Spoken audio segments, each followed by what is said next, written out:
mean, you know, you're gung-ho. That group that the seeds landed on stony ground was that group that came in and sprouted up quick. Because they were excited when they came in. They made it past the wayside. Y'all follow what I'm saying, right? But they were so excited about it, they forgot to prepare themselves for temptation. The war ain't never been over, it's only begun. The streets is getting kinda hot, dog, bringing the bun. You can't save all these other nations that was meant to be scum. In the Matrix, but not Neo, they was never the one. Men acting like little girls, they just wanna have fun. Don't stay soaking in your sin, boy, it's better to run. Our name's written in the book, so we already won. It's up to you to mess it up, cause it's already done. Every day I'm killing my body like I'm holding a gun. If you ain't pure, then you'll be blinded when you stare at the sun. A lot of pressure in this life, and it gets demanded. Black Friday with your life, you'll be out here scrambling. Have faith and keep the laws, it go hand in hand. And I completely get what you're saying, boy, I'm overstanding. Hard turbulence, brace for impact, prepare for landing. With his will, I am legend, the last man standing. Yeah. When the fire come down, we the only ones that don't burn. We the last man standing. Hope you will when it's your turn. I see no world's demise through my own eyes, yeah. And I put on the whole armor, godless man. Still standing, still standing, still standing. Still standing, still standing, still standing. The seed that fell on stones, because there was not much earth, meaning that they didn't study, they didn't get the experience, they did not endure in the trials.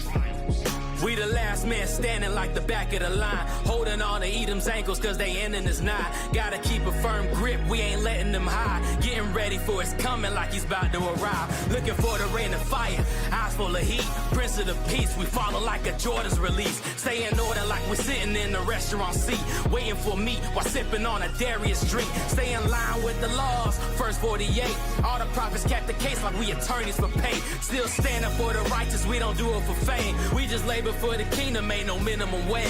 Wartime always ready, scripts feeling heavy, bringing out bangers like a pulley levy. Heavyweight fighter got them dizzy. Henny, leave the opposition feeling pissy, petty. They don't want no pressure, we apply for free. Have the heathen feel impressed like we was playing the keys. Stay in line, never crossing like a lowercase t. Sipping on tea while hitting hole in ones from a T.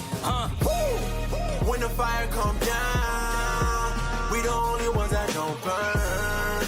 We the last man standing. Hope you will when it's your turn.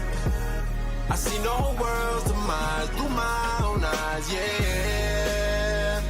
And I put on the whole armor, godless man. Still standing, still standing, still standing.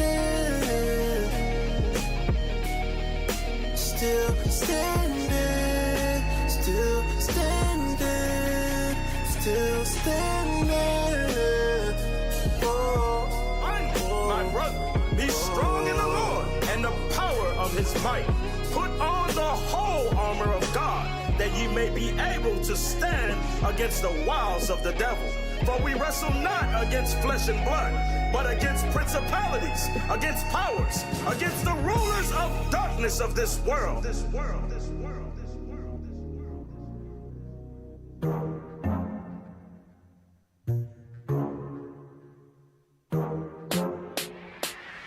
I feel blessed, got good people in my life, but still I pay love, even though sometimes we fight. Sometimes, but me not change up, no. Me not change up, no. But me not change up, oh no. Me not change up, no way. Never could have trust in a boy. If you can't go through the thick of thing, then you not qualify. Never drop your guard around the boy. Only do that with the people, them where you not bonify my youth.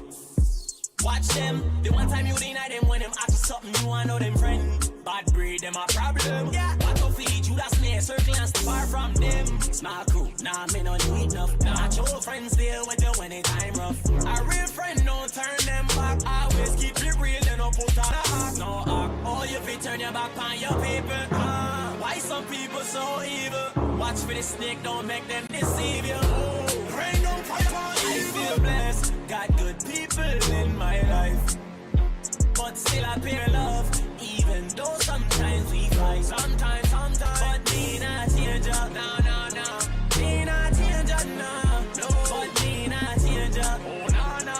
Me not change up, no. No way. Me not change up. Remember the struggle when me have a water coming on me eye. Nothing can face us. Me pray them all like I used to be the normal and aisle. Depression never break us. We face the tribulation every day, but we never know why. While everybody hates us, we still a wake up in the morning and press the most high. Just in a blessing it a rain on me. Militant soldier in the army, and he bless me with the laws and the testimony. So we gonna hold the faith and give I feel blessed, got good people in my life, but still I pay love, even though sometimes we fight. Sometimes, but me not change up. No. Me not change up, no. But me not change up. Oh, no. Me not change up, no way. I coulda anywhere we go. We not change cause we never grow so. Little dirty junk up. Them a change click listen like them never know you. No for them my friend for an occasion. Them against the truth, them turn pagan. Them a cockroach jaw for the bacon. Betray man, them a roll with Satan. Please me I beg you judge what you over me. Protect my soul from my enemies. Them want to see me, they don't want to see me.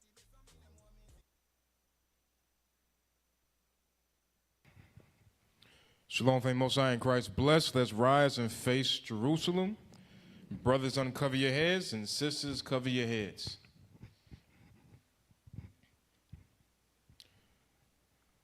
Blow trumpet.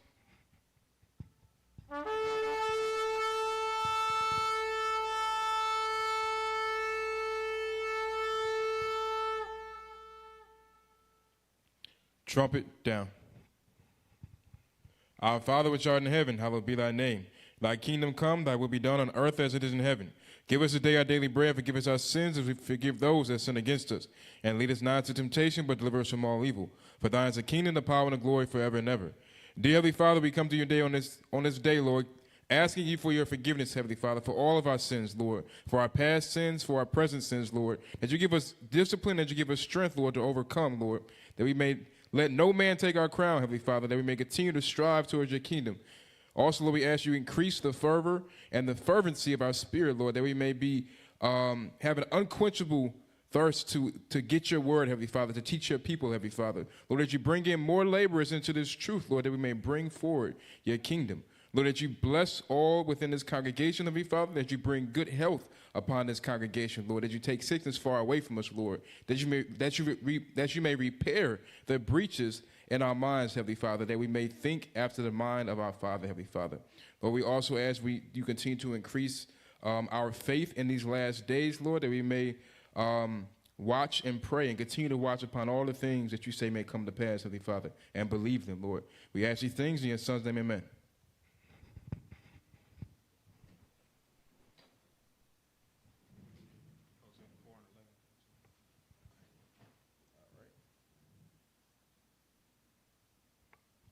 I can take the thumbnail down. Hey, shalom, shalom, Most High in Christ bless, Most High in Christ bless. Good morning, Officer Aaron, IUIC Detroit. We're back with another episode of History in the AM. All right, I know it's early, but we're about to get into the scriptures. It's never too early to read your Bible, all right? Keep that in mind. It's never too early to read your scriptures. So today's topic, IT, what's our topic today? The origins of promiscuity. See, IT be on point sometimes, you know. I'm not good with titles, so I always have them help me out with that. I'm not the best with titles. So this class is called The Origins of Promiscuity. So we're basically covering how the slave masters, how they dealt with us, as far as you look at the way that we are today, how promiscuous our women are, how promiscuous our men are, and what type of things took place in slavery and how it correlates to what you see today. Now, keep in mind, you read through the scriptures, we've always had these things in us. We can start with, let's start with Romans 15:4. We've always had that lustful spirit in us. We've always had these things in us, but Esau was able to take a look at us as a nation, take a look at us in our natural habitat, and see what type of things were the pitfalls for us. And that was that's one of the biggest ones. So let's start Romans 15:4. The book of Romans, chapter 15 and verse 4. For whatsoever things were written aforetime were written for our learning, that we, through patience and comfort of the scriptures, might have hope. All right, read it again. The book of Romans, chapter 15 and verse 4. For whatsoever things were written aforetime were written for our learning. Right, so what we see written aforetime in the scriptures are things that's written for our learning. So when you look at the curses of Deuteronomy, you look at the curse of Deuteronomy, you look at all the different things that our people have done over time and that led to our destruction, the same things will apply today.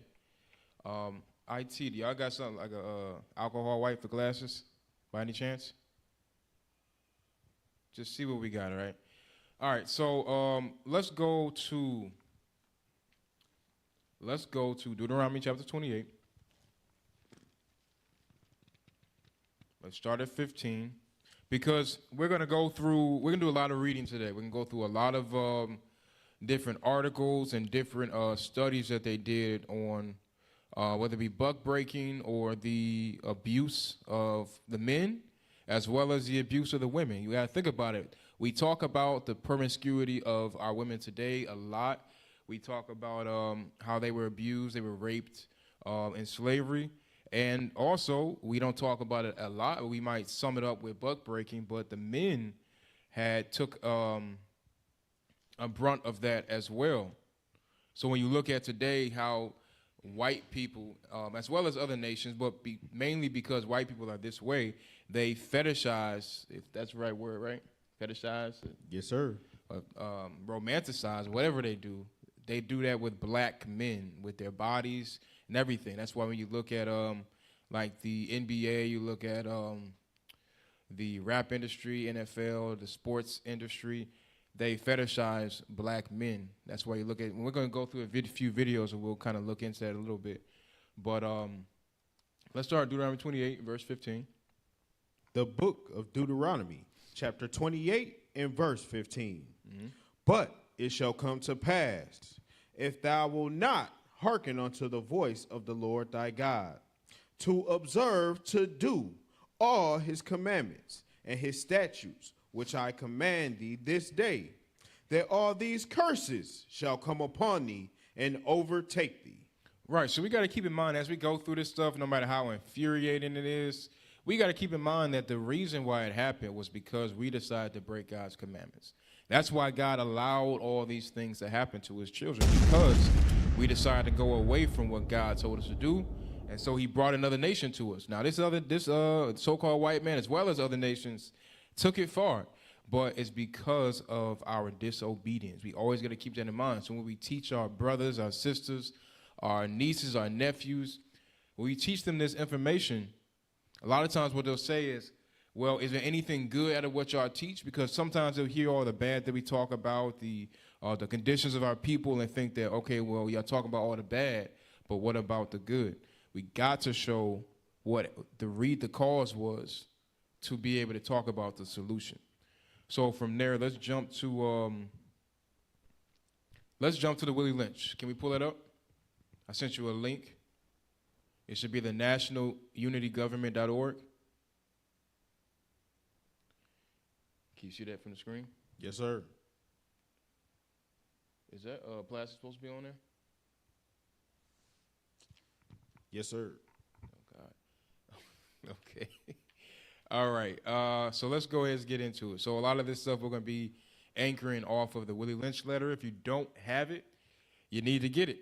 This is what they put out, or slave master put out, Willie Lynch, to the slaves all over, the masters all over, to give them a foolproof plan on how to make the best slave.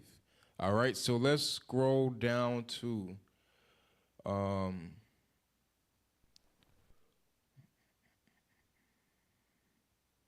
where it says gentlemen, that second paragraph.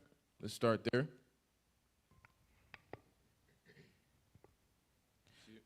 Yes, sir. Gentlemen, you know what your problems are. I do not need to elaborate. I am not here to enumerate your problems. I am here to introduce you to a method of solving them. In my bag here, I have a foolproof method for controlling your black slaves. I guarantee every one of you, if installed correctly, it will control the slaves for at least 300 years. So the method that Willie Lynch was putting in place, he says that I have a foolproof method for controlling your black slaves. I guarantee every one of you that have been installed correctly, it will control the slaves for at least 300 years. Read. My method is simple. Any member of your family or your overseer can use it. I have outlined a number of differences among the slaves, and I take these differences and make them bigger. I use fear, distrust, and envy for control purposes. These methods have I worked on my modest plantation in the West Indies, and it will work throughout the South. Take this simple little list of differences and think about them. So Esau, he took his slaves on his plantation and said, let me do an experiment and see what's going to work. So he took his time before he put this out. He saw the problems. He saw the good things about his method, and he said, you know what? I'm confident that this will make a good slave. And he started to put out the different differences that he used on his plantation. Go ahead. On the top of my list is age, but it's there only because it starts with an A. The second is color or shade. There is intelligence, size. Can you read a little faster? Sex, size of plantations, status on plantations, attitude of owners, whether the slaves live in the valley or on the hill. Okay, jump down to the part where it says, now that you have a list of differences. So he used intelligence, color, size, sex, size of plantation. All these things you see today are very prevalent in our community now, where you live, how much status you have, your intelligence. All these are separating or dividing factors as within the black community. Usually you can use these, like when you look at Esau, it don't matter who's on top, who's, what sex, what intelligence, they all work together. But they're able to use these differences amongst the so-called African-Americans, Hispanics, natives, and use these differences in a negative way. Because a lot of times these things are not negative. Now, color and things like that, yes, we don't care about those. But intelligence, plantation size, things you bring up to today that could be used as beneficial things, like Esau uses, are now detrimental to our communities. So jump down to the part where it says these lists of differences. Now you have a list of differences. I shall give you an outline of action. But before that, I shall assure you that distrust is stronger than trust, and envy stronger than adulation. Read it right, envy. And envy stronger than adulation. Mm-hmm. Respect or admiration. Mm-hmm. The black slaves, after receiving this indoctrination. This is how black folks, black folks don't read, because a lot of them get upset when they hear the Israelites, where they say, the black Hebrew Israelites back at it again with the slave talk. But you got to think about it. Esau understands how important what they did was for their future generation. But black folks have been so indoctrinated, as it says here, that they don't even see it. Go ahead. And after receiving this indoctrination shall carry on and will become self-refueling and self-generating for hundreds of years, maybe thousands. All praise. IT in the spirit again. Help me with my glasses. Okay, so it says, the black slaves, after receiving the indoctrination, shall carry on and will become self-refueling and self-generating for hundreds of years, maybe thousands. You got to think about it. Imagine Think about where we were in slavery. We in subjection to the white man, doing whatever it is that he wanted us to do. You had the abolishment, so-called abolishment of slavery, and then you had the early or late 1800s, and then you move into the 1900s. You got the 1920s, 50s. You got the civil rights. You got all these things. You see our people on an incline, what looks like an incline, right? But now you see us from, I'll say, from the 70s on up, to present day. You see our people getting worse and worse. Now they're saying that this could last, and this could be self-generating for hundreds of years. Imagine thousands. Imagine what it would look like 20, 30, 40, even 100 years from now, how the black man and a black woman, Hispanic man, Hispanic woman would be. So it shows you that what they put in place is working. So let's jump down to, let's see. Yeah, let's read the next paragraph. Don't forget, you must pitch the old black male versus the young black male, and the young black male against the old black male. You must also use the dark-skinned slaves versus the light-skinned slaves, and the light-skinned slaves versus the dark-skinned slaves. Right. So you may think that nowadays this doesn't have much of a bearing on our people, but it does. When you look at, especially look at women that affects them a lot. As you read through some of these articles, you'll see in what ways that they use it. But go ahead. You must use the female versus the male, and the male versus the female. Now, we're talking about promiscuity, right? So that's something that they use to pit the female versus the male. When you look at it today, you see the way that our culture is set up. That hypersexualization of the black man and the black woman has put us against each other. Whether it be the single-parent households creates rifts in our communities. The baby daddies, baby mamas is a rift in our community. Read on. You must also have your white servants and overseers distrust all blacks. But it is necessary that your slaves trust and depend on us. They must love, respect, and trust only us. Okay. So let's jump down. Let's jump down to the cardinal principles of making a Negro. Cardinal principles for making a Negro. For fear that our future generations may not understand the principles of breaking both of the beasts together, the inward and the horse, would understand that short-range planning economics results in periodic economic chaos. Can we fix his mic? Go, keep reading. So that to avoid turmoil in the economy, it requires us to have breadth and depth in long-range comprehensive planning. Jump down to both must be broken. Both must be broken and tied together for orderly production. For orderly future, special and particular attention must be paid to the female and to the youngest offspring. Now jump down to the part where it says accordingly both wild horse and a wild accordingly both a wild horse and a wild or nature Negro. You see that part towards the bottom? Yes, sir. Accordingly, both a wild horse and a wild or nature inward is dangerous even if captured. For they will have... That's crazy. They see us as animals. Said the same thing with a wild horse and a Negro. They're both dangerous. You know, if you ever been around a horse, they always be throwing their feet up and knocking you out. How many videos you done seen with Esau getting their ass knocked out because of standing behind a horse? It's not the same, but that's how they see us. They see us as wild beasts. That's why they treat us the way they do. Keep going. For they will have a tendency to seek their customary freedom. And in doing so... So they're saying because we have a tendency to seek our freedom, we're seen as a wild horse, as a beast. Read. Might kill you in your sleep. Yep, go ahead. You cannot rest. They sleep while you are awake.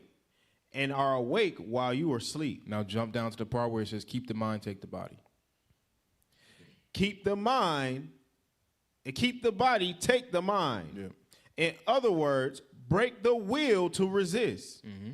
Now, the breaking process is the same for both the horse and the inward, only slightly varying in degrees. But, as we said before, there is an art in long-range economic planning. Jump to you must keep your eye. You must keep your eye and thoughts on the female and the offspring of the horse and the Negro. A brief discourse in the offspring development will shed light on the keys to sound economic principles.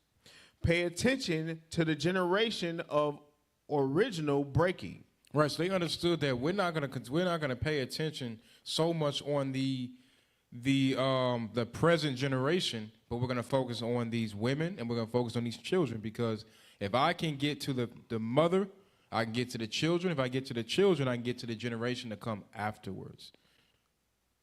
Keep going. But concentrate on future generation. Therefore, if you break the female mother, she will break the offspring in its early years of development. Exactly. Now jump down to the part, and then we'll get back into the other articles. The breaking process of the African woman. The breaking process of the African woman. Take the female and run a series of tests on her to see if she will submit to your desires willingly. Test her in every way, because she is the most important factor for good economics. That's why you see so much of what you see today when you look at our people. That's why there's such a heavy attack on the black woman, is because of they understand that I can control their whole entire nation by controlling their women. I've already got their men docile, weak, physically strong. I already have them the way I want them. So now guess what? I can deal with this generation to come. And that's what they've done generation after generation. So let's get to the next article. It's called Jim Crow Museum.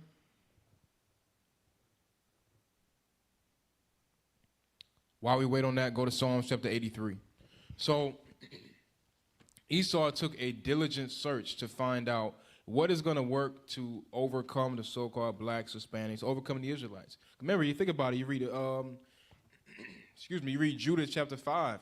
They understood from old that if these people are in sin, I can overcome them. And they knew exactly what they needed to do when it was time to make that move. So read Psalms 83. This is the book of Psalms, chapter 83, and verse 2. For lo, thine enemies make a tumult, and they that hate thee have lifted up the head. They have taken crafty counsel against thy people. Right. Esau took crafty counsel from the time of slavery to today. Even before slavery, you had nations, we read in the scriptures, that would send their women amongst us to overcome us and distract us in time of war. So the same thing, they understood that they would do the same thing when it came to us in slavery. They used these things against us. They took a diligent search of what would break our people. Go ahead. And consulted against thy hidden ones. They understood that if I break these people, they're going to forget their nationality, they're going to forget their language, they're going to forget their customs. Go ahead. They have said, come and let us cut them off from being a nation. So all the things we've read about so far in the Willie Lynch that we're going to read about were all part of cutting us off from being a nation. Once you break the family structure, which that's what they did, now the whole entire nation is going to suffer. Go ahead. That the name of Israel may be no more in remembrance. Go ahead. For they have consulted together with one consent. They are confederate against thee, the tabernacles of Edom. Okay, so let's go. You got the article? Okay, let's jump into it. Let's start at, so we're going to deal with we're going to deal with the black woman, what happened with her in slavery, as well as what happened to the black male, all right? So let's jump into the part where it says the betrayal of black women. The Jezebel stereotype. The portrayal of black woman as lascivious by nature is an enduring stereotype. It says this is an enduring, meaning it's a long-standing stereotype. We shouldn't think that today when we think these things or we think that black men are promiscuous, this is something that they've thought for a very, very long time. Read. The descriptive words associated with this stereotype are singular in focus: seductive, alluring, worldly, beguiling, tempting, and lewd. A lot of our women nowadays, especially the youth and really just our people in general, our women take pride in having a lustful, seductive, alluring type of look. And I'm not talking about in the privacy of their own household with their husbands, but out in the open. That's what they pride themselves on. When women are trying to showcase themselves, this is what they go off of. Go ahead. Historically, white women as a category were portrayed as models of self-respect, self-control, and modesty, even sexual purity. But black women were often portrayed as innately promiscuous, even predatory. They even go as far as using the word predatory. So and it's a very true statement. You look at our people today, that's what they see our women as. That's where you see our music is the way it is.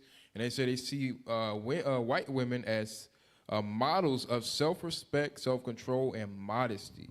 The first thing that pops in my head is when you look at black music versus white music. Now, white folks have a way of saying some crazy stuff that make it sound like it's tulips and daisies in the air. They got a way of doing it, but they do the same thing to an extent. To an extent. I will say I did have my fair share of Esau music in the world, and they don't talk about what we be talking about. And they try to keep that model, and they make sure they push the model of seductive, alluring, worldly, beguiling, tempting in our faces to keep that stereotype that they've always had of our people. Go ahead. This depiction of black women is signified by the name Jezebel. Right. Go ahead. K. Sue Jewell, a contemporary sociologist, conceptualized the Jezebel as a tragic mulatto. Thin lips, long straight hair, slender nose, and thin figure, fair complexion. This conceptualization is too narrow. It is true that the tragic mulatto and Jezebel shared a reputation of being sexually seductive, and both are antithetical and to the desexualized mammy caricature. Nevertheless, it is a mistake to assume that only or even mainly fair-complexioned black women were sexually objectified by the larger American society. Now, I'd like to say that I don't know exactly what they're talking about because maybe nowadays it's a little bit different. But when you think about like the early 2000s and the 90s, you have people like, you would call Aaliyah a fair-skinned woman. She wasn't that dark. Yeah. A lot of times they pushed the fair-skinned black woman. You know, they weren't really concerned. Like nowadays, I guess today's time is a little bit different. They're more concerned with curvy and more full figures. But towards like the 90s and early 2000s, that was the idea.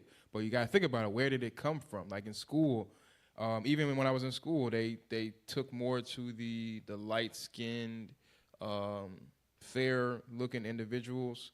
It's the same way as what they were talking about. It happened in slavery as well as what you see to this day. That's why it's so important in our communities and such a big discussion of being, you're light-skinned or mulatto or even the rapper today. What's her name? Her name is Lotto.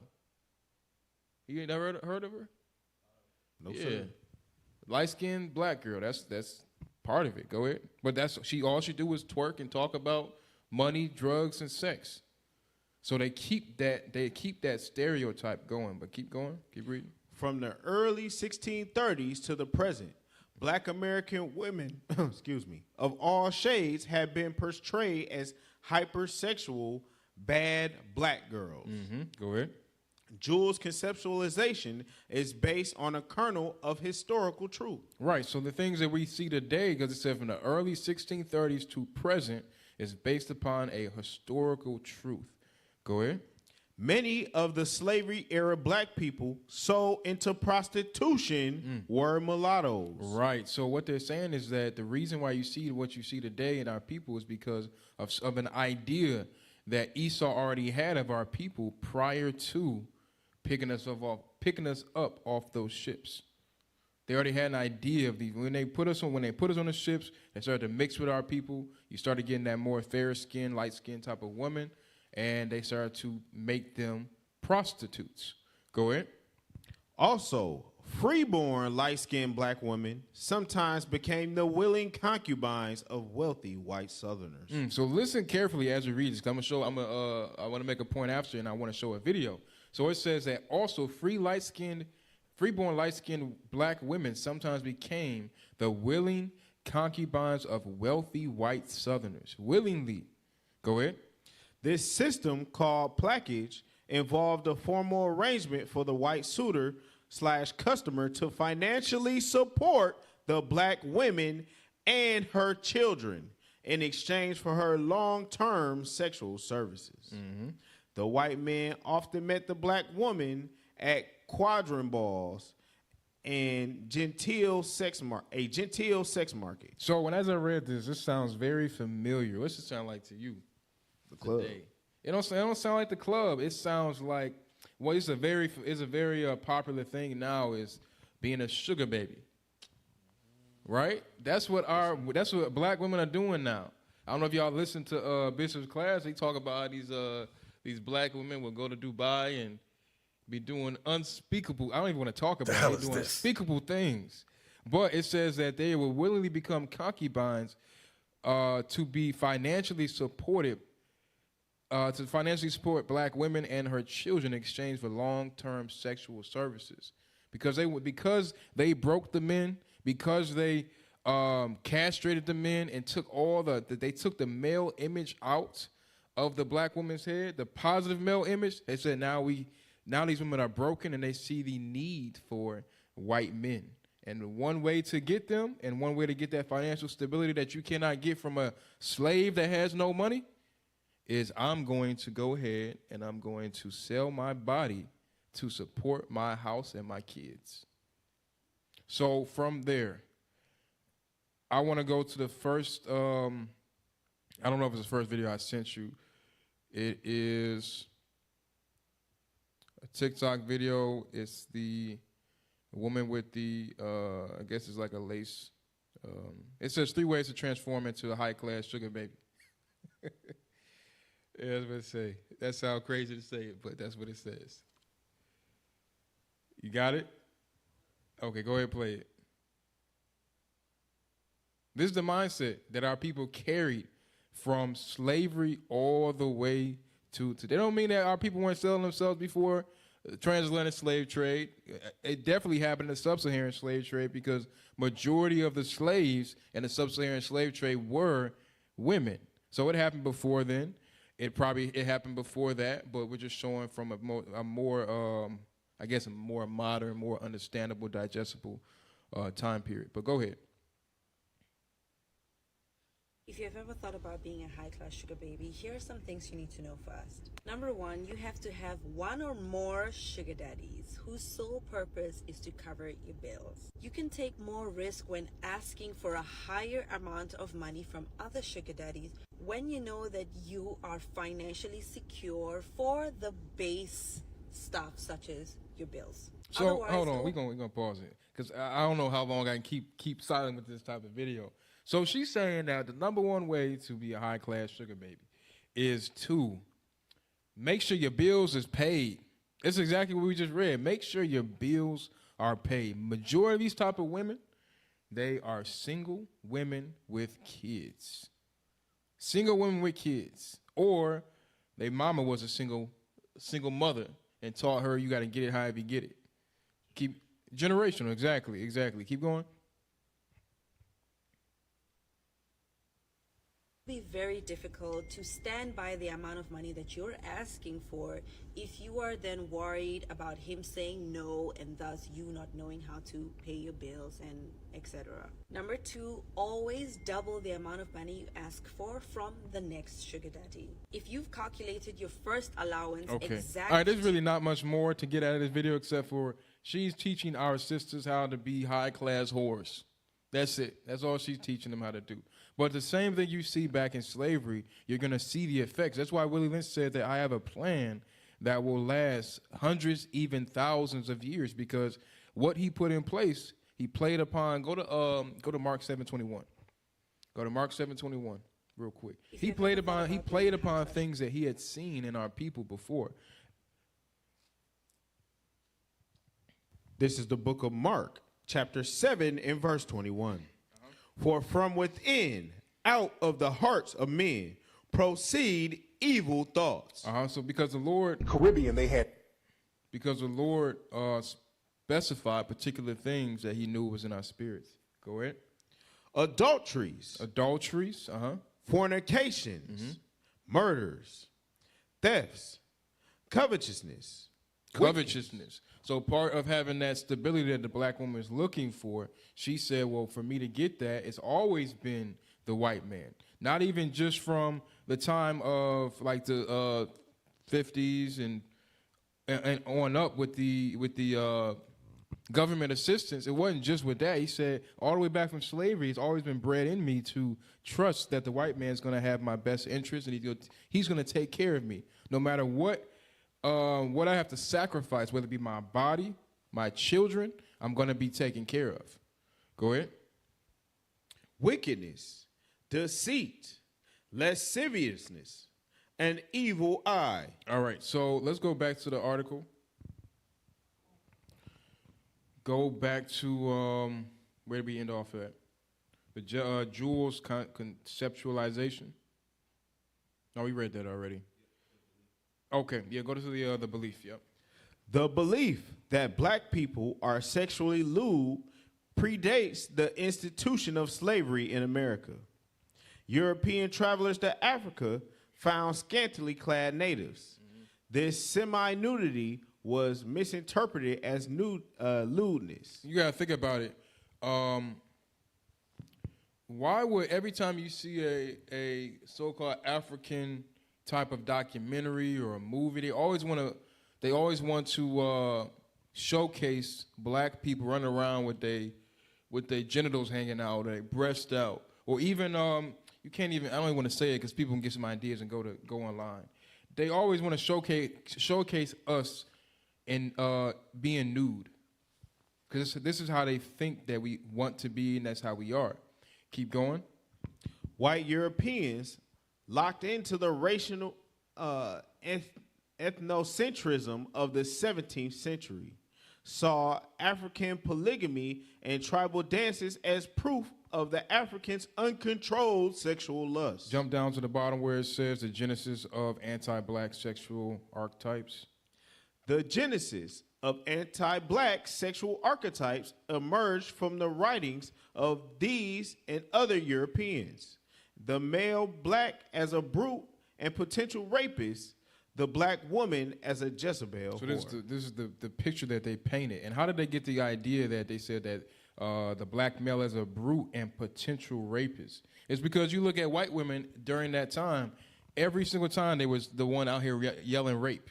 On the slave plantation in the 60s, in the 20s, you had Emmett Till. The same thing, they portrayed us this particular way. That's why you see the Me Too movement, all these black men showing up and they're saying these are brute potential rapists. A lot of them, I don't know the full stories. I wasn't there. Only the Lord knows. But a lot of these things didn't really happen. You opened your legs, you fetishized these black men and you did things with them, and now you want to say they raped you. Because it's the idea that they've always had. They've always moved. They've always had the same plan. And the thing that makes black folks so silly is that Esau has moved the same way. They've never changed. They've always used the same tactics, but they just manipulate them and adjust them as the times change, as the people change. So this stuff is no different. Read on to the English colonists. The English colonists accepted the Elizabethan image of the lusty Moor. What that is when you look at, see that image right here? Zoom into that black image. I can't zoom in. I guess we don't want to zoom in. All right, he's offended by the image. This is the lusty Moor. They made an image to the, move me out the way. They don't need to see me. There you go. The lusty Moor. Keep reading.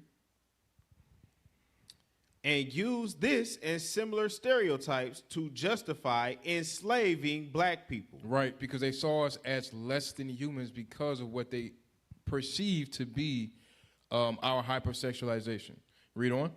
In part, this was accomplished by arguing that black people were subhumans, intellectually inferior, culturally stunted, morally underdeveloped, and animal-like sexuality. White people use racist and sexist ideologies to argue that they alone were civilized and rational, whereas black people and other people of color were barbaric and deserved to be subjugated. You got to think about it. Today is the same exact thing. So it says they saw us as subhumans, intellectually inferior. When you look at black women, you see them saying how to be top 3 ways to be the best sugar baby. You don't see, I'm not going to say white folks don't do it. They be on OnlyFans. They be on all this stuff. They do the same things, but they push it with us, right? And you see us in the forefront with all of these sexual acts. So they'll say, well, black women, all they do is have babies and never get a husband. They be in the club twerking. They be on, they be the sugar baby stuff. They be doing all these different things. So you say, these people are intellectually inferior because they're unable to see that what they're doing is not helping their race. Mind you, they put these things in place, but they say, well, you guys are pushing it, right? And it says culturally stunted, morally underdeveloped. Because when you look at the things that we do, they say we're morally underdeveloped. But all of that stuff was by design that they put together, and then they say, well, this is the things that I put together is my justification for enslaving you. You got to think, that's how crafty they are. It's like reverse psychology. Go ahead. The Jezebel stereotype was used during slavery as a rationalization for sexual relations between white men and black women, especially sexual unions involving slavers and the enslaved. The Jezebel was depicted as a black woman with an insatiable appetite for sex. She was not satisfied with black men. The slavery-era Jezebel, it was claimed, desired sexual relations with white men. Therefore, white men did not have to rape black women. Read up again. I want to read it again. The slavery-era Jezebel, it was claimed, desired sexual relations with white men. So they claimed that black women desired relations with white. This is a claim. Go ahead. Therefore, white men did not have to rape black women. So everybody's saying that the black women are just laying around just waiting. But that wasn't the case. As we keep going through, we actually go to Deuteronomy 28. Let's go to Deuteronomy 28. Because they use these things to be their justification on why they did these things to our people. And we read these things and they'll say we're going to take slavery out of schools. We read these things and say you need to forget about it. It's not that bad. And then they say, well, remember the Holocaust. That don't make no sense. How do you forget these things? Deuteronomy 28 and read verse 30. The book of Deuteronomy, chapter 28 and verse 30. Thou shalt betroth a wife, and another man shall lie with her. Thou shalt build an house, and thou shalt not dwell therein. So it says, thou shalt betroth a wife, and another man shall lie with her. This is not by choice. Now, mind you, there are some times where our women did choose to sleep with the white man. But majority of the time, it was out of force. Majority of the time, it was rape. But they like to paint a narrative that's going to continue to help them justify what they did. Go back to the article. the slavery era Jezebel, it was claimed, desired to have sexual relations with white men. Therefore, white men did not have to rape black women. James Redpath, an abolitionist no less, wrote that enslaved women were gratified by the criminal advances of Saxons. This view is contradicted by Frederick Douglass. So mind you, it says that they were gratified by criminal advances. Basically, they said they enjoyed being raped. That's what he's saying. They enjoyed being raped. This is why we did what we did, because they wanted it. It's evil. That's evil as hell. Exactly. That's what all rapists say. Exactly. They wanted it. I saw it in their eyes. Why did she look at me like that? Because that's that over-sexualization that they had in their mind of our people and said, this is my justification. Go ahead.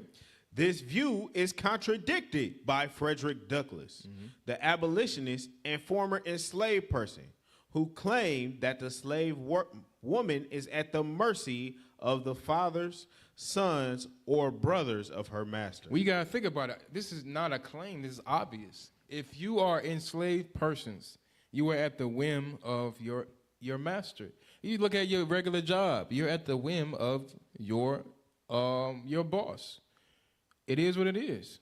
So at what point do you think that the black woman had a choice in any of this stuff? They may have known that, look, I don't have an opportunity to get out of this, nothing I can do about this. And we're going to read about more of it in a second. Keep going. Douglass's account is consistent with the accounts of other former enslaved persons.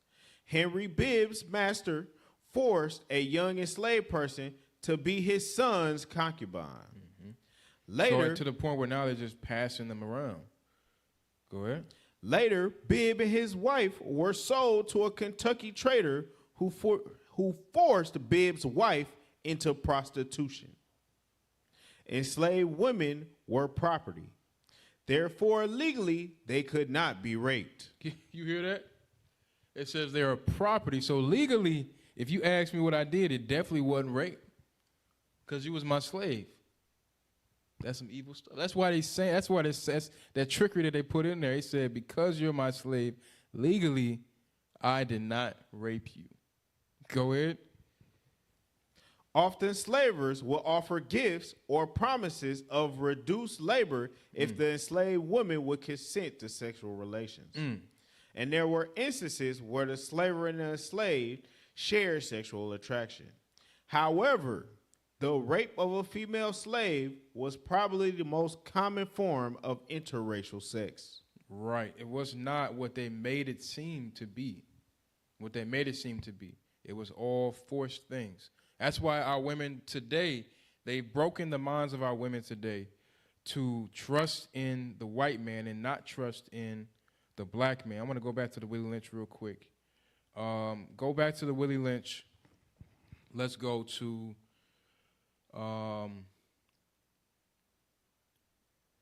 go back to the breaking process of an African woman. I don't think we read this yet. Go to We Reverse Nature. It's about halfway through the paragraph. We have the process of breaking the African woman. We have reversed the relationship in her natural uncivilized state, that she would have a strong dependency on the uncivilized nigger male. Right, because initially they had a strong dependency on the black men. Go ahead. And she would have a limited protective tendency towards her independent male offspring, and would raise the male offsprings to be, and would raise the male offsprings to be dependent like her. Dependent on the white man. Remember, we just read that one of the things that they did, one of the things that the mulatto women did, the freeborn black women did, was they would sell themselves as prostitutes for protection, for money, to be able to take care of their families. It's the same thing. They lost their dependency on the black male and depended on the slave master, whether they were freeborn or not. You got to see that's how far the effects of that enslavement did, because you might say, well, I'm free now. I can do whatever. I can go back to my black man, but they couldn't go back because they understood that I don't watch this man get pulled apart, whipped, castrated, and beat for trying to, even killed for trying to speak up for me. So why would I go back to him? Because I know if I do it again, even as freeborn, something's going to happen to me. Because it says that even though they say, we just read in the other article that property, it was not considered rape because she was a slave. But even if you were freeborn, they don't care about that. They're going to find some way to say that you were still a slave, and it didn't matter. So you had no way to escape what they set up. Let's keep reading. Nature had provided for this type of balance. We reverse nature by burning and pulling a civilized nigger apart and bullwhipping the other to the point of death, all in her presence. Right. All imagine sitting there as a young, just imagine a wife sitting there watching her husband being pulled apart. And then you have your children, because remember, these people had families. You had a 12-year-old daughter. She's watching her father have his testicles ripped off, watching him be pulled apart piece by piece. And then you have an 8-year-old daughter sitting there and a 6-year-old daughter. They never understand what's going on until they get older, and their mother starts saying, make sure you do this so you don't have to go through this. When you get married, when you get older, make sure that it's okay to go into the cabin with master. It's okay to do that. Why? Because you're protecting your family. You're protecting your kids. Read on. By her being left alone, unprotected, with the male image destroyed, the ordeal caused her to move from her psychological dependent state to a frozen independent state. Right. They understood that the idea that if I do this in front of these children, these wives, these daughters, that it's going to be easy to take away their dependency that they had. Keep reading. In this frozen psychological state of independence, she will raise her male and female offspring in reverse roles. Right. Let's go back to the other article. I believe we had something else on that. Where did we leave off at? Actually, no, I want to go to the next one. This one, it says, on slaveholders' sexual abuse of slaves. You have that one? Okay, let's go ahead and play it. Go to it. Sorry. On slaveholders' sexual abuse of slaves. For many enslaved African Americans, one of the cruelest hardships they endured was sexual abuse by the slaveholders, overseers, and other white men and women whose power to dominate them was complete. Read it again. For many enslaved African Americans, one of the cruelest hardships they endured was sexual abuse by the slaveholders, overseers, and other white men and women. It says white men and women. There was sexual abuse from both sexes. It wasn't like it was just the white men raping the black women. There was white women abusing not only the women, but the men. Go ahead. Whose power to dominate them was complete. Enslaved women were forced to submit to their masters. You got to think about the lack of. You got to think about the mindset that these people had, because it says they had complete power to dominate these people. And the slaves understood it. Whether they understood the language, whether they understood what was really going on in certain cases, the communications, the things of that nature, they may not have understood that, but they understood that, look, there is nothing that we can do to get out of this. I done tried running away. I done watched my father run away. He died. He got brought back and hung. They ripped his balls off, all this stuff. You got to imagine the level of the lack of hope that these people had. Let's go to Deuteronomy 28 and 23 real quick. This is the book of Deuteronomy, chapter 28 and verse 23. And thy heaven that is over thy head shall be brass, and the earth that is under thee shall be iron. I'm sorry, 1 second. Okay, go ahead. Read it again. The book of Deuteronomy, chapter 28 and verse 23. And thy heaven that is over thy head shall be brass, and the earth that is under thee shall be iron. Where's the script? Where's one that says that? When will it be? When will tomorrow come? You know what I'm talking about? It's in Deuteronomy 28. Say it again, sir. When will tomorrow come? Oh, okay. Yeah.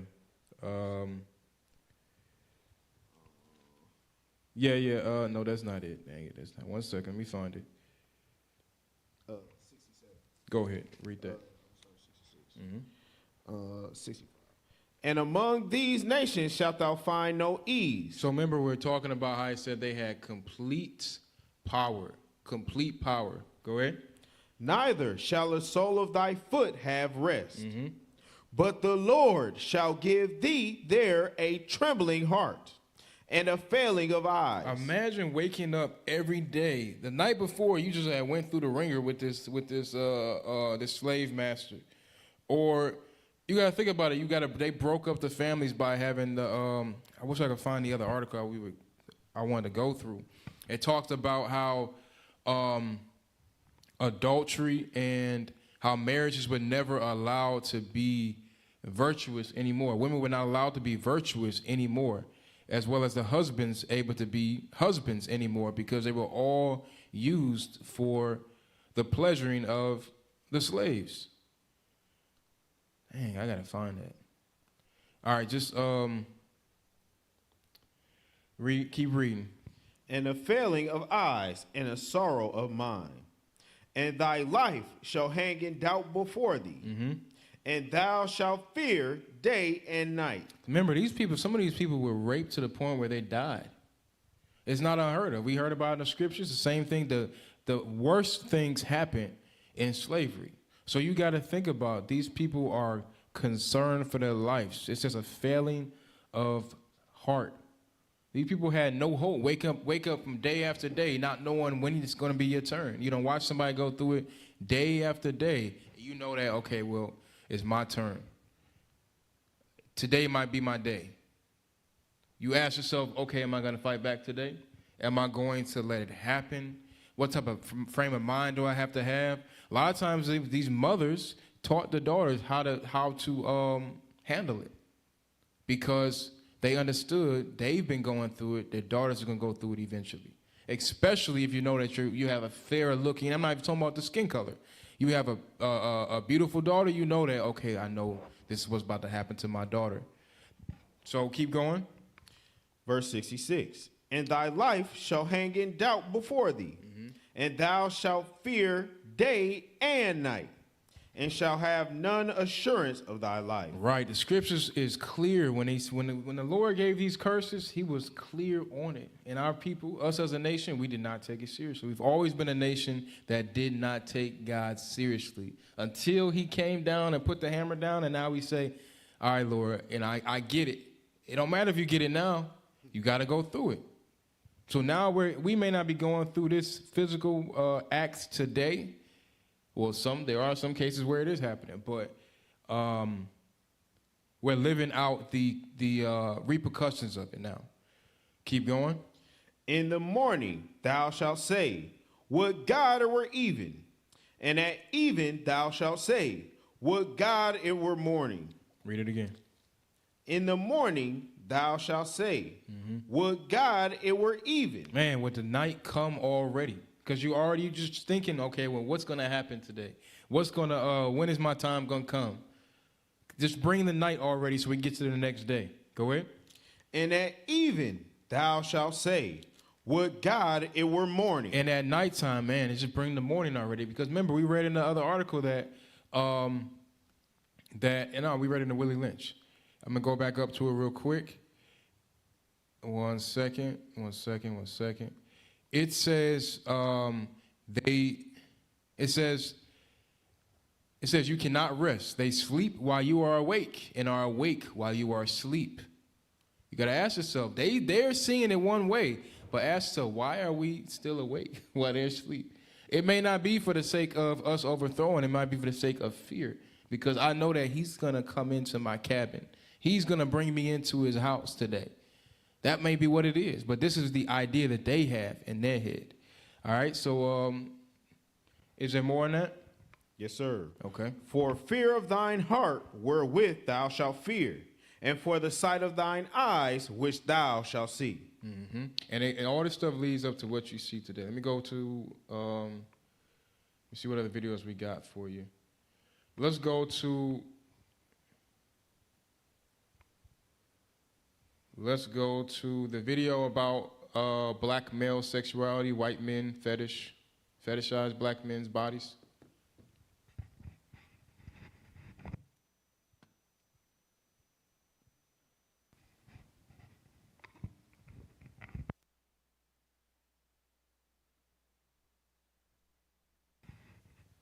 We got it?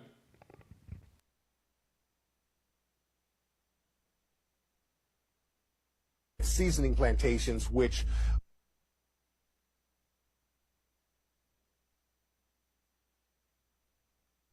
Caribbean, they had seasoning plantations, which were plantations used to break the slaves. And one plantation, or one place that had a lot of seasoning plantations, was Jamaica. And people have to wonder, what were they doing on these seasoning plantations that was worse than what was happening on the regular plantations? Well, one thing that they were doing on these plantations, especially in Jamaica, they were doing a process called buck breaking, where the white supremacist slave owner or the white supremacist overseer would literally rape black men in front of the whole black population in order to break his spirit, in order to break him down as a man, in order to show dominance against him, in order to show the rest of the black population that this is not your leader. I just made your leader submit to me sexually. And this happened a lot in Jamaica. This is why homosexuality is so looked down upon in Jamaican culture today. And it was a way primarily of cutting down those who... Damn. So that's buck breaking. We read about it earlier when they compared black men to horses. They said we had to break them. So it's the same process of what they did. And they raped these men in front of their women. And he made a good point. He said that imagine what they think when they see that their leader just got, what's the word? They got terrorized. That's a word I'm going to use. They got terrorized in front of their wives, their daughters, even the people that looked up to them.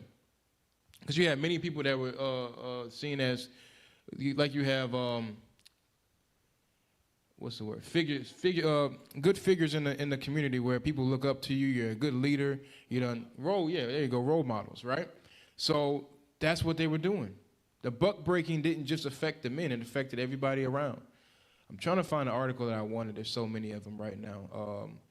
Go to, I don't need that one. Go to SpartacusEducational.com. It should be slave breeding.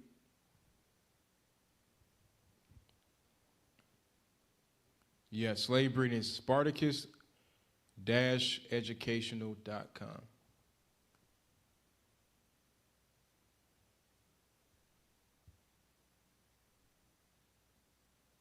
We see it? If y'all don't have it, let me know. I can send it. Okay. All right.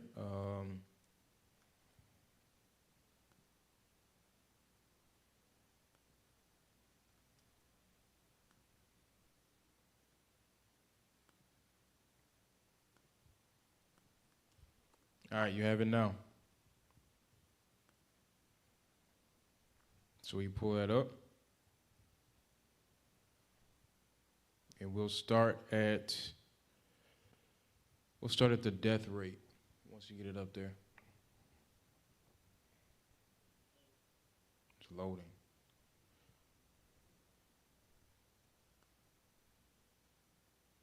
All right, so what we're going over, this is all good information for us to look at because it gives us an idea, because there's always a saying, if you don't know where you come from, you know where you're going. If you don't know the problem, you don't know the solution, right? So for us to be able to navigate, go to 1 Peter 5:8 real quick. We have to know the tricks that Esau sets before us. Now, we're talking about things that happened back in the 1600s, 1700s, and even before. But all these tricks that they have are all just, disguised as something else today. So we got to keep in mind that this is how they see our people.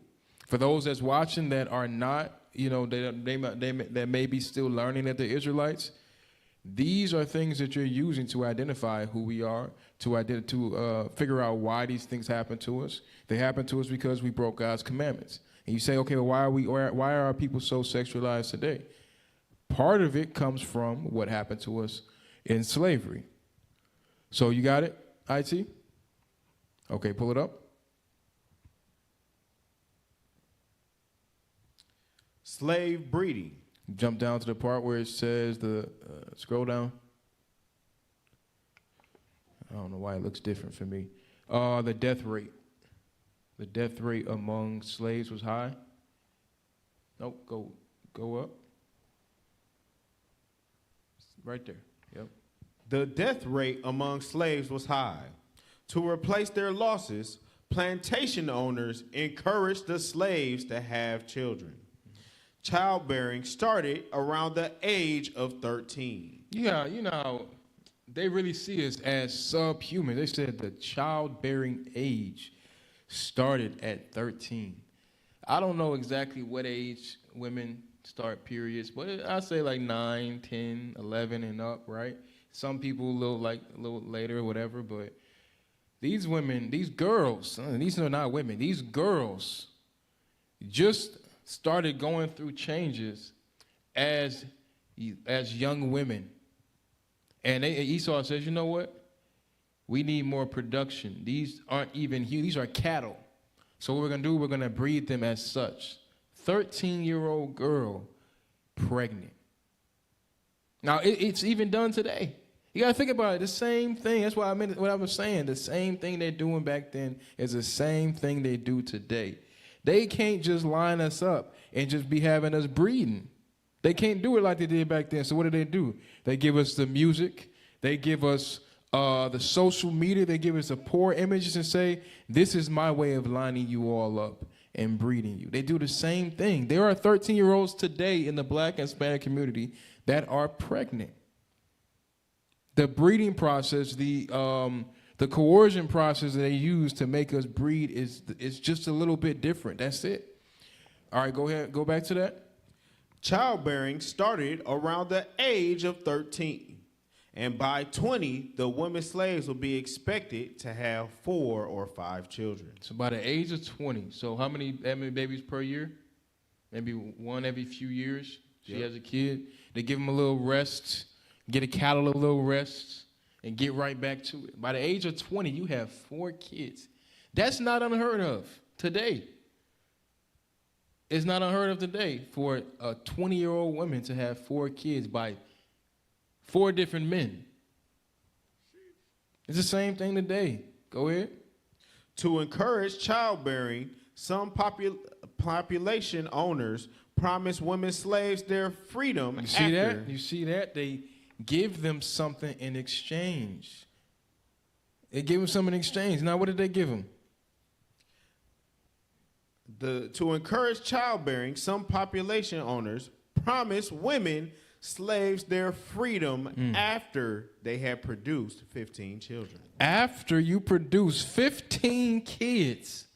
Now, mind you, he said they started at the age of around 13, and by the age of 20, they have 4 kids. Now, to get to 15 kids, you got to be worked. You got to be working to get to 15 kids. It took you 7 years on average to have your 4 children. 7 years. I'm not about to embarrass myself with this math, so we're not going to do that. Yeah, but at some point in time, it's going to take you time to have 15 children. Now, mind you, these women were not having 15 kids with 2 men. They were having 15 kids with damn near 11, 12 different men. And they promised them freedom. Now, you bring that up to today. What do they do today? The big thing in the Black community is it's March right now. What's going on in March? Tax time, right? The more kids, the more money, right? It's the same idea. You ain't got to have them babies by the same dude. I don't care how you have them. Now they may not put, they don't say that. Esau does not say that. He does not say that. Right? Go back to Psalms 83. He does not say, have your kids, here's your money. But they understand that our women do not depend on us anymore. All they depend on us for is sex, just like the white man depends on them for sex. Just like the white woman depends on us for sex. So now that's all the black woman sees the black male for today. And they say, okay, well, if you have kids, I'm going to give you $1,500 per kid. Now this sister done got, now they put a limit on it now, I believe. But now your child, I'm sorry, now this woman has had 4 kids, getting $1,500 a kid. Now she feel like she don't need a man. You ain't work for that. You laid down to open your legs. But the same thing was used today, but it's a much, much more subtle way. The book of Psalms. By the crafty counsel. Yes, sir. The book of Psalms, chapter 83 and verse 3. They have taken crafty counsel against thy people. So when it says crafty counsel, it means crafty counsel. Meaning that we will not be able to see what the things that they're doing. These tricks that they have are too ingenious for us to see. We've been so indoctrinated and rocked to sleep that we don't see what they're doing. We don't understand that there's problems with the way that they set these things up. That's why they're the ones pushing our music. That's why they're the ones encouraging us to be the way that we are. Right? Go back to the article.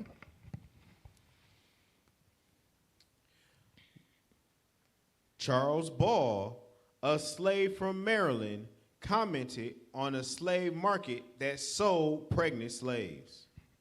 The stranger, who was thin, weather-beaten, sunburned figure, then said he wanted a couple of breeding wenches and would give as much for them as they would bring in Georgia. Then he walked along our line. Go to, jump down to Olujuda, Equino. I'm saying that all wrong. You see it? Keep going. Right there, yeah. Oyuda Equino was a slave who witnessed the rapes of slave women. While I was thus employed by my master, I often witnessed to cruelties of every kind, which were exercised on my unhappy fellow slaves. I used frequently to have different cargoes of new Negroes in my care for sale. Okay, so part of breaking these men was they had to watch their own people be raped and be knowing that they cannot do anything to help them. So we're gonna go to this other article. We only got 10 minutes left. Go to AAIHS.org. Men Without Pants, Masculinity and the Enslaved. Do you have that? I hope you do. Let me see. Yes, you do have it. I sent it. You got it? All right. Let's read that first paragraph. We'll read the second paragraph. And that'll be it for this one. Although nearly 57 years have passed since Stanley Elkin's provocative thesis on the effects of slavery rocked the historical community, scholars are still grappling with some of the basic premises he put forth. While the effects of slaveholders' psychological terrorism still inspired intense debates, it should prove helpful for scholars to focus on how severely the enslaved were mentally tortured. Perhaps one of the slave owners' more innovatively cruel strategies concerned the ways they sought to completely emasculate slaves, enslaved boys and men, by denying them the right to wear pants. So now what I think about is, what's that, Samuel's 10?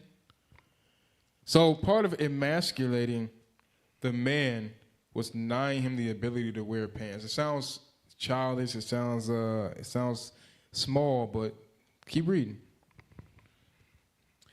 By forcing young African-American boys and men to wear dress-like shirts, the owners of flesh attempted to feminize and humiliate enslaved males on a daily basis. So their whole purpose, just like we saw the castration and the beating and the lynching, all these different things, was there to humiliate black men. So it says part of them wearing these dress-like shirts, right? That's what it said?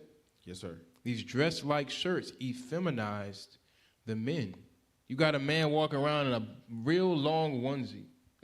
That's what it is. Yeah. You ever seen women walk around with the real long T-shirt? That's essentially what these men was wearing, dresses in front of their women. Big, strong men, 6'4", all muscle, walking around with a big old long dress. That's what they're doing. They emasculating men. Go ahead. According to scores of interviews with the formerly enslaved, denying black boys and young men the right to wear pants was a relatively widespread practice throughout the Deep South. Throughout the Deep South. This happened as well as in what they call the antebellum period, which was towards the 1812, 1861 type of time. They did it along those lines as well. Go ahead.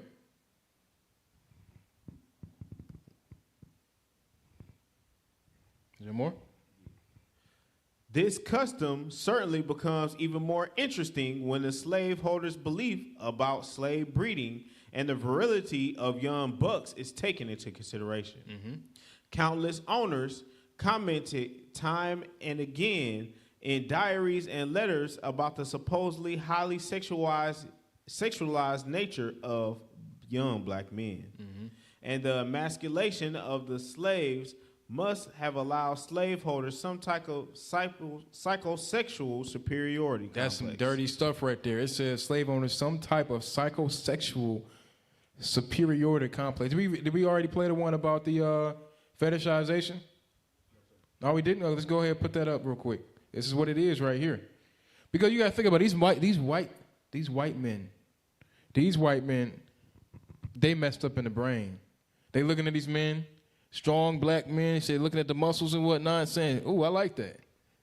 Look at him wearing that long shirt, whatever they put on. He got his pants off for a reason. It wasn't just because of the emasculating the man, but it was also for their own fetish.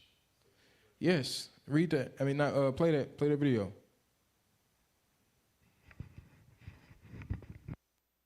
This may be surprised, but if you ask me, white men probably fetishize black. Come on, IT. What's going on? They don't want to watch me. They want to watch the video.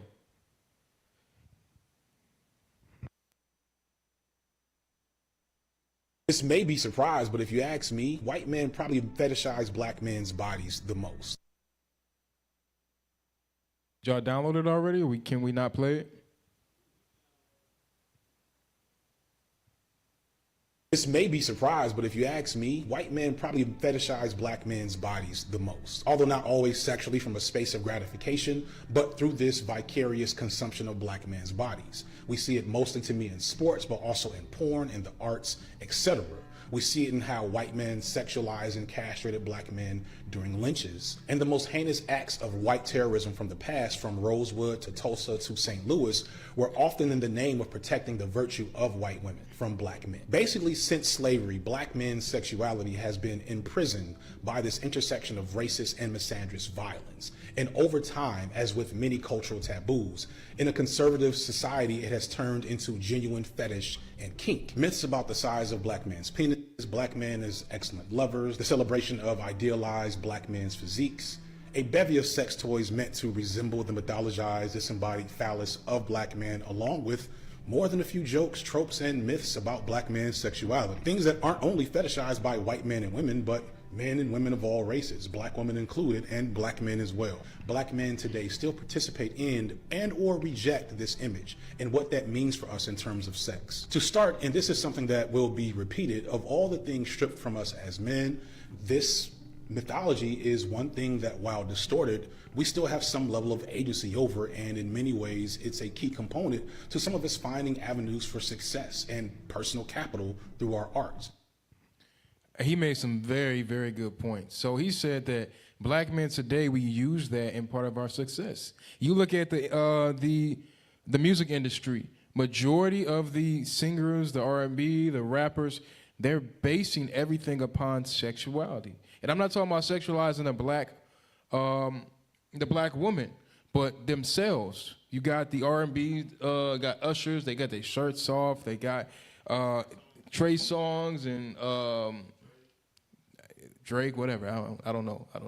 My point is that this is what they do. Our people have been so fetishized over time, even through from all the way from slavery to today, that they keep those components. Just how black women said, my way of getting my independence is by selling my body. Now, back then was to take care of family, which they do the same thing today. OnlyFans and the porn industry and things like that. They use all these things to take care of themselves. And they think that that's an outlet. But they were over-sexualized in slavery and used for that purpose. And they kept those components. Same thing with black men. They say, you know what? My sexualization and me over-sexualizing myself is used as a component in my success today. Esau knew that if I did that, I can break up the black community, because no longer will a man want to be with one woman, and no longer would a woman want to be with one man, because to them there's no benefit. You hear it a lot nowadays. You hear women say black men have no purpose, or black men don't want to do nothing but sleep with black women. That's all they want to do, because they've over-sexualized our people and made the women independent and the men mentally weak. So now they're against each other. So it's the same thing you see today. Did we finish out the article? Oh, I had you get a scripture.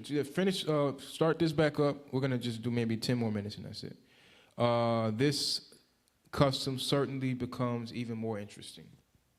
Yes, sir.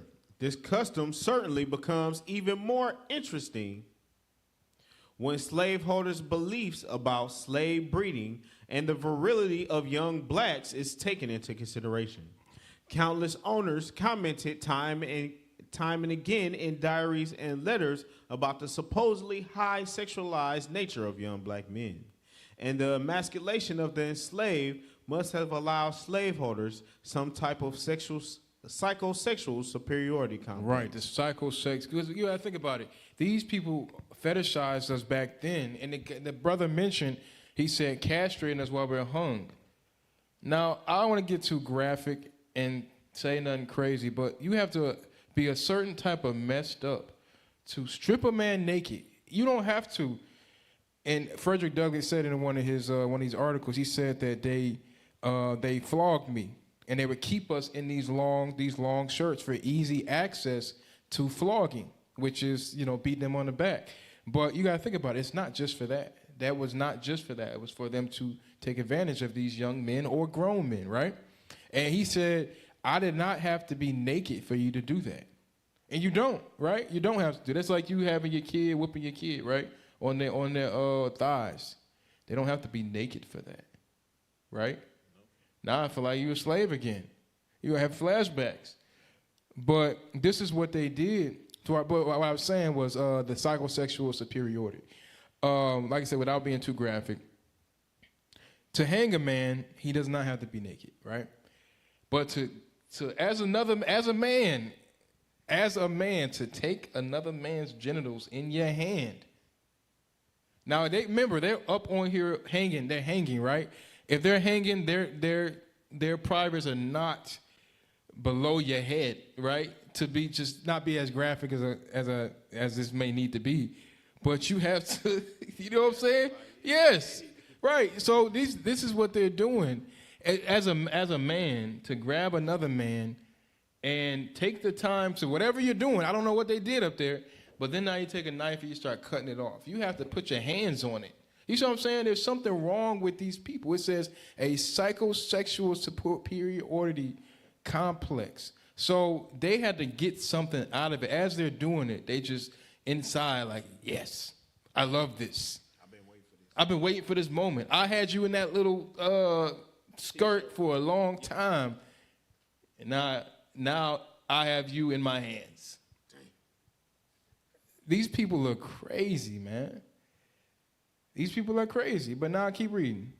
By feminizing African-American males, slave owners likely reassured themselves that they were the most masculine men on the plantation. Right.